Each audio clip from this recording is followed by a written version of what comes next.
अस्सलाम वालेकुम, कैसे हैं आप लोग। मुझे पूरी उम्मीद है ज़बरदस्त होंगे। और आज की वीडियो जो है वो ना तो ऑटोमोबाइल है ना ही वो आर्ट्स रिलेटेड है। वो एक ऐसे प्रॉब्लम्स के ऊपर है जो नॉर्मली हम लोग फेस कर रहे हैं और जो हमें लाइफ में अब फेस कहीं ना कहीं करना पड़ता है। तो आज हम उसके बारे में डिस्कस करेंगे कि किस तरीके से हम प्रॉब्लम्स हमारे पास आती हैं और हम उस प्रॉब्लम्स को फेस करते हैं और उस प्रॉब्लम्स के अकॉर्डिंग उनका रेजोल्यूशन निकालते हैं। फील्ड के अंदर कुछ प्रॉब्लम्स होती हैं, उन प्रॉब्लम्स को सॉल्व करना होता है विद इन प्रॉब्लम्स के सॉल्यूशंस के साथ। आज हम उसी बारे में डिस्कस करेंगे। और प्रॉब्लम सॉल्यूशंस के में सबसे पहले हम प्रॉब्लम सॉल्विंग टेक्निक्स को फॉलो करेंगे।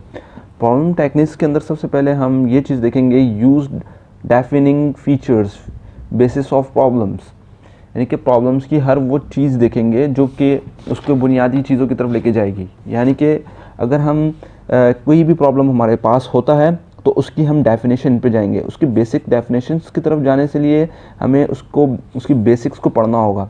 मिसाल के तौर पर अगर कोई ऐसी चीज़ है जो कि कोई बहुत ज़्यादा प्रॉब्लम कर रही है और उस सिस्टम के बारे में हमें नहीं पता, तो सबसे पहले हम उसकी सिस्टम को स्टडी करेंगे।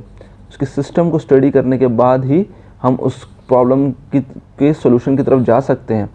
अगर हम सिस्टम को ज़्यादा स्टडी नहीं कर सकेंगे तो हम उसकी बेसिक्स के और उसकी बेसिस और बेस को नहीं पकड़ सकेंगे। बेस को पकड़ने के लिए हमें उसकी जो है ना सिस्टम को फॉलो करना होगा और उसके ऊपर स्टडी करनी होगी। और इसी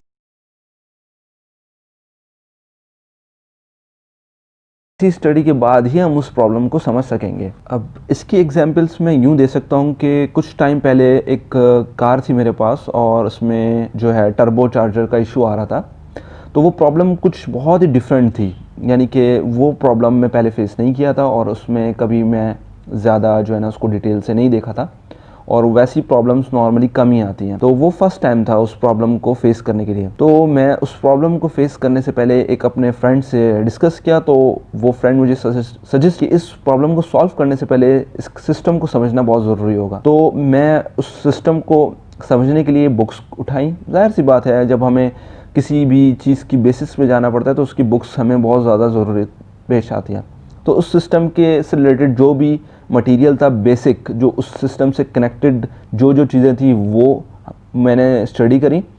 यानी टर्बो चार्जर के अंदर क्या क्या चीज़ें इन्वॉल्व हो रही हैं, टर्बो चार्जर के अंदर क्या क्या सेंसर्स लगे हुए हैं, टर्बो चार्जर के अंदर कौन कौन से जो है वाल्व्स हैं, गेट्स हैं, क्या क्या चीज़ें वो लगी हुई हैं, उसको स्टडी करना होगा। उसको स्टडी करके ही मैं उस प्रॉब्लम तक पहुंच सकता हूं जो मैं गाड़ी में फेस कर रहा हूं। गाड़ी में अगर कोई पावर का प्रॉब्लम है या टर्बो से रिलेटेड जो प्रॉब्लम है, पहले मुझे उस सिस्टम को स्टडी करना पड़ेगा।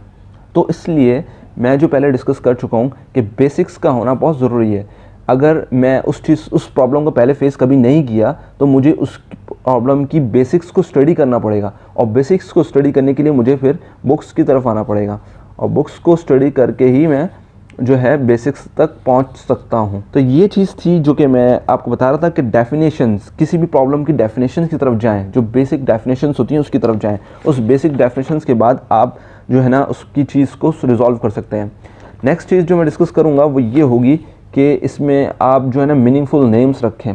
यानी कि अगर कोई मिसाल के तौर पर कोई ऐसी प्रॉब्लम है और उसमें जो है आपको ज़रूरत पेश आ रही है कि आप उसके जो बड़े नाम को छोटे नामों में ट्रांसफ़र कर दें, या कोई सेंसर्स का नाम है, फॉर एग्जांपल हमने IAT सेंसर चेक करना है, इनटेक एयर टेम्परेचर सेंसर। अब IAT को हमने शॉर्ट फॉर्म में IAT कह रहे हैं, इनटेक एयर टेम्परेचर सेंसर।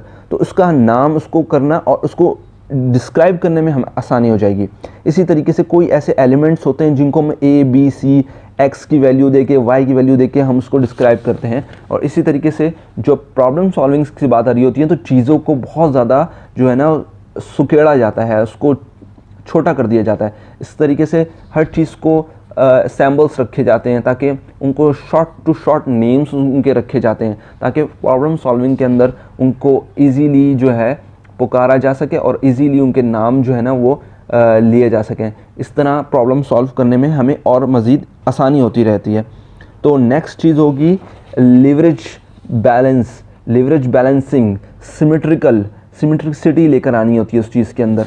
अब आप चीज़ पर एक वो कहते हैं ना कि के बेसिक्स के बाद आप वो चीज़ को देखें जो तुक वाली हो, कहते हैं ना तुक की बात कहते हैं जैसे कि, तो उसमें देखें क्या इस चीज़ से रिलेटेड और कौन कौन सी चीज़ें जो है ना बैलेंस कर रही हैं इस चीज़ को, यानी इससे रिलेटेड और कौन कौन सी चीज़ें इन्वॉल्व हो रही हैं, ये चीज़ों पर आपने गौर करना होता है। तो ये चीज़ें जैसे देखी जा सकती हैं, जैसे कि मैं एक एग्जांपल दे सकता हूँ कि अब एक जैसा कि रिसेंटली मैं एक प्रॉब्लम फेस किया, तो उस प्रॉब्लम्स के रिलेटेड इंजन, व्हीकल का इंजन जो था उसमें रेविंग इशू था, मतलब इंजन की पावर लैग पावर थी।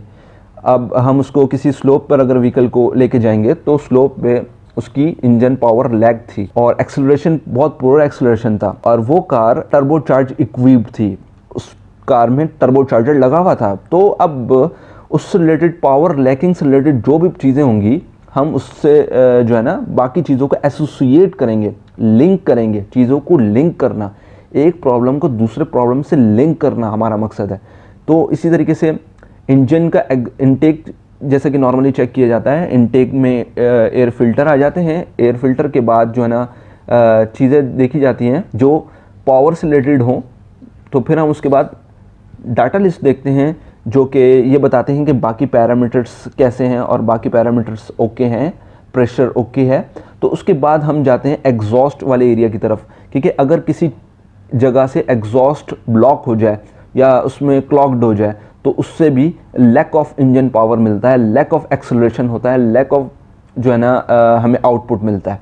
तो हम उसमें अप्रोच करेंगे, जैसे कि वो गाड़ी टर्बो चार्जर थी तो हमने उसको अप्रोच किया टर्बो चार्जर को। अब टर्बो चार्जर के हमें ये अंदर ये देखना था कि टर्बो चार्जर का सिस्टम कैसे वर्क करता है, कैसे इसके अंदर जो है ना गेट्स लगे होते हैं, कैसे ऑपरेशंस होते हैं इसके, कितने आरपीएम पे जो है ना टर्बो चार्जर के गेट्स ओपन होते हैं, कितने आरपीएम से कितने प्रेशर पे टर्बो चार्जर के गेट्स क्लोज होते हैं। तो इस सिस्टम को हमने फॉलो करना है और इस पर इससे रिलेटेड जो भी कनेक्टर्स और इससे रिलेटेड जो भी स्विचेस हैं हमने उन चीज़ों पर फॉलो करना है, यानी कि सिमेट्रिसिटी और लिंक्स देने हैं हर चीज़ को। तो नेक्स्ट जो चीज़ की तरफ मैं आऊँगा वो होगी डिस्क्रिप्शन विद डिफरेंट मेथड। अब जैसे कि ये तो चलें एक प्रॉब्लम था जो कि हम ऑलरेडी डिस्कस कर चुके हैं, और इसके अंदर मज़ीद जो है ना जैसे कि कुछ जैसे कि एक तरतीब में कुछ प्रॉब्लम्स पहले ही हमारे जो है ना वो सॉर्ट आउट हो जाएंगे, प्रॉब्लम सामने आ जाएंगे। तो प्रॉब्लम सामने आ जाएंगे तो हम मज़ीद जो है ना प्रोसीजर टेक्निक की तरफ नहीं जाएंगे, अपना काम स्टॉप करके अपने प्रॉब्लम को सॉल्व कर लेंगे। लेकिन अगर कोई प्रॉब्लम्स फिर भी सॉल्व नहीं हो रहे हैं तो हमें मज़ीद प्रोसीड करना है अपने टेक्निक्स की तरफ, जो टेक्निक्स हमने यहाँ डिस्कस की हुई हैं उसकी तरफ हम जाएंगे।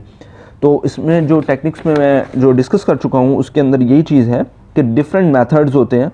अब डिस्क्राइब के इस चीज़ के अंदर क्या, अगर एक चीज़ हम अप्रोच नहीं कर पा रहे एक मेथड से, यानी कि किसी चीज़ को अब अप्रोच नहीं कर पा रहे तो हम उसको दूसरे मेथड से अप्रोच करेंगे। यहाँ मैं एक एग्जांपल देना चाहता हूँ, जैसे कि हम कोई चीज़ अगर कोई प्रॉब्लम को डायग्नोस कर रहे हैं तो हम ईजीएस्ट वे देखेंगे उसमें मेथड्स में कि कौन सा उसमें ईजीएस्ट वे है जो सबसे पहले हम उसको अप्लाई करें। ईजीएस्ट मेथड में सबसे पहले उस चीज़ को अप्लाई करेंगे तो हम उसका रिज़ल्ट देखेंगे, क्या हमें रिस्पॉन्स मिल रहा है। तो पहली हमारी प्रायोरिटी ये होगी कि ईजी वे चूज़ करें। उसके अंदर इजी वे में हमें एक दो चीज़ें ये होंगी कि हम जो है ना जो डिफ़िकल्ट हिंड्रेंस है उससे बच जाएंगे और ईजीएस्ट अप्रोच करके हम अपना प्रॉब्लम इजी टू सॉल्व कर सकते हैं। तो एक अपने मेथड्स को चेंज करके, अपनी अप्रोचेस को चेंज करके हम अपने प्रॉब्लम्स को सॉल्यूशन की तरफ आ सकते हैं। इसी तरीके से जो मैं ये चीज़ जो मैं डिस्कस कर रहा हूँ उसमें जो एक और चीज़ थी डायग्राम, कि अपने प्रॉब्लम्स को डायग्राम करें, सिस्टमेटिक डायग्राम बनाएं, उसकी डायग्राम बनाएं, उसकी पिक्चर बनाएं, एक लेआउट दें उसको। उसका लेआउट देने का हमें फ़ायदा ये होगा कि वो चीज़ जो है ना बहुत सारी जो है ना हमें पिक्चर्स के अंदर जो है ना क्लियर हो जाएगी, जैसे कि टर्बो चार्जर, जैसे कि इंजन, जैसे कि एग्जॉस्ट मैनिफोल्ड, जैसे कि इनटेक मैनिफोल्ड, इस कैसे एक दूसरे के साथ जो है ना वो लिंक्ड है, इसकी डायग्राम, जैसे इंजन, इनटेक, ये सारा जो है ना आपस में लिंक्ड। और या आपने अगर इसकी डायग्राम बनानी है फ्लो चार्ट टाइप डायग्राम बना लें, या जैसे आपको इजी लगे वो अपने अंडरस्टैंडिंग के लिए वो टाइप की डायग्राम बनाएं और इस पर आप जो है ना इसकी इन्वॉल्वमेंट, इसकी पूरी जो साइकिल है वो पूरी चीज़ को हम इस तरीके से पूरा डिस्क्राइब कर सकते हैं।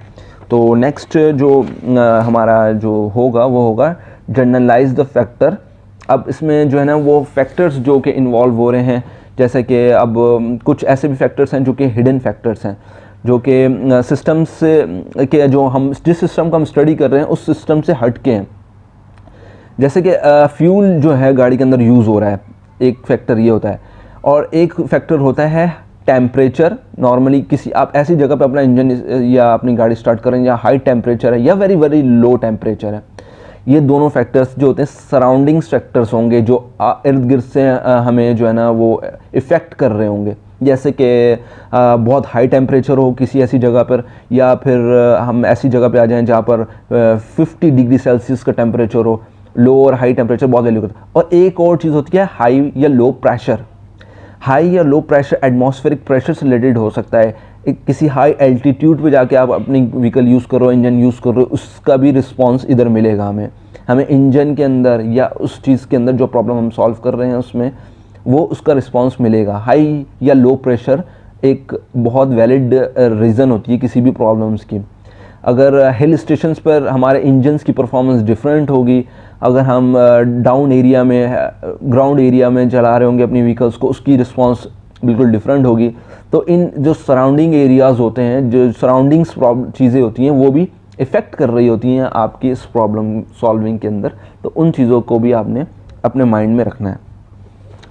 लास्ट और लीस्ट हम ये कह सकते हैं जो हमारा पॉइंट होगा, read a lot and think about the problem a lot. यानी कि अब मैं यही होता कि अभी भी अगर प्रॉब्लम सॉल्व नहीं हुई तो अपने प्रॉब्लम्स को बार बार रीड करें और बार बार उस प्रॉब्लम के बारे में सोचें और फिर इसी प्रोसीजर को दोबारा वो करें, साइकिल में लेकर आएँ। चीज़ वही कि वहीं अभी आ गई, जैसे कि टेक्निक्स हर एक जगह होती हैं, लेकिन कुछ ऐसे प्रॉब्लम्स होते हैं जो कि टेक्निक्स फॉलो होने के बाद भी हम उस तक अप्रोच नहीं कर पाते। उसके लिए ये ज़रूरी नहीं है कि हम में से हर कोई उसको अप्रोच नहीं कर सकेगा। कुछ लोग उसको अप्रोच फ़ौरन कर लेंगे, ये हर माइंड की डिफरेंट एबिलिटी होती है कि उसको अप्रोच कर ले। लेकिन कुछ लोग अगर अप्रोच नहीं भी कर पाते हैं तो वो उनके लिए ये भी चीज़ है कि उसको रीड करें, ज़्यादा से ज़्यादा रीड करें, उसको मेमोराइज चीज़ हो जाएगी, उसके लिए रास्ते और खुलते चले जाएंगे, आपके पास डायमेंशंस और मिलती चली जाएंगी। जब आपको डायमेंशंस मिलेंगी तो आप उस चीज़ को सॉल्व कर लेंगे। कोई भी चीज़ ऐसी नहीं है जो सॉल्व ना हो सकती हो, जस्ट उसको सॉल्व करने का मेथड हमें पता लगाने में कभी देर हो जाती है, कभी वो चीज़ जल्दी मिल जाती है। तो अब तक के लिए मेरे ख़्याल से इतना ही। बहुत शॉर्ट चीज़ समझाना चाह रहा था और शॉर्ट टाइम में। तो इंशाल्लाह मिलते हैं नेक्स्ट वीडियो में। अपना ख्याल रखिएगा। अस्सलामु अलैकुम।